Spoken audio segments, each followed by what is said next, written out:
Alerto para sa ating mga SSS members and SSS pensioners dahil simula January 2024 ngayong taon mga ka-vlogs ay may pagbabago sa Social Security System. Kung ano po yan ang ating aalamin sa video na ito.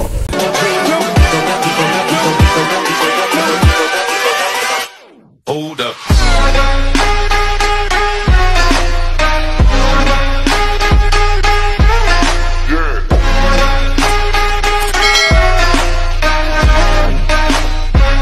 Hello mga ka-vlogs, saan ka mang dako sa mundo, welcome dito sa aking YouTube channel. And kung bago ka pa lang dito at nais mo ang mga informative content na andito sa aking YouTube channel, ay maaari kayong maging subscribers sa pamamagitan po ng pag-click ng subscribe button pagkatapos mong panoorin ang video na to, at maaari kang maging miyembro dito sa aking YouTube channel sa pamamagitan ng pag-click ng join button na nasa baba. Mamili kayo ng mga perks na gusto nyo mga ka-vlogs. So, para po sa ating mga SSS members, SSS pensioners, no, dito sa Pilipinas or nasa ibang bansa, meron pong pagbabago ang inilabas po ni SSS na effective po from January 24 to October 31, 2024.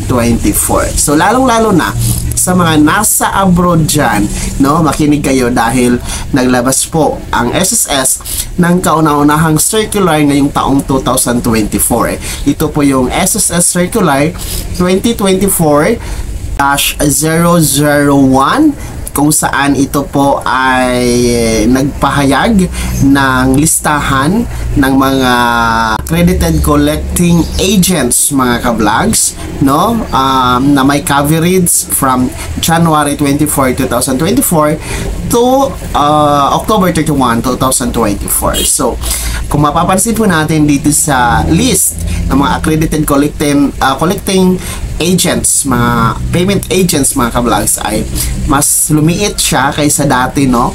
Doon sa last natin na diniscuss yung Circular 2023-015, kung saan naripaso na nga iyon at napalitan na ito dito sa Circular 2024-001, kung saan nga po, no, maaari tayong magbayad ng ating mga contribution, loans at iba pang bayarin natin kay SSS sa pamamagitan nitong mga sumusunod. Unang-una itong BankNet Incorporated. Maaari din tayong magbayad sa collecting agents website. Maaari din tayong magbayad sa over-the-counter mga ka-vlogs. Collecting agents mobile app, maaari tayong magbayad dyan. And SSS mobile app at maging ang SSS website mga ka-vlogs. So yun lang po yung mga natatanging accredited collecting payment agents ng Social Security System or ni SSS na may coverage po from January 24, 2024 to October 31, 2024. So, take note nyo po yun mga ka-vlogs. Baka makapagbayad kayo sa mga third party na hindi naman accredited ni SSS, baka mawala or ma-forfeit po yung mga ibinayad nyo, mapawalang visa.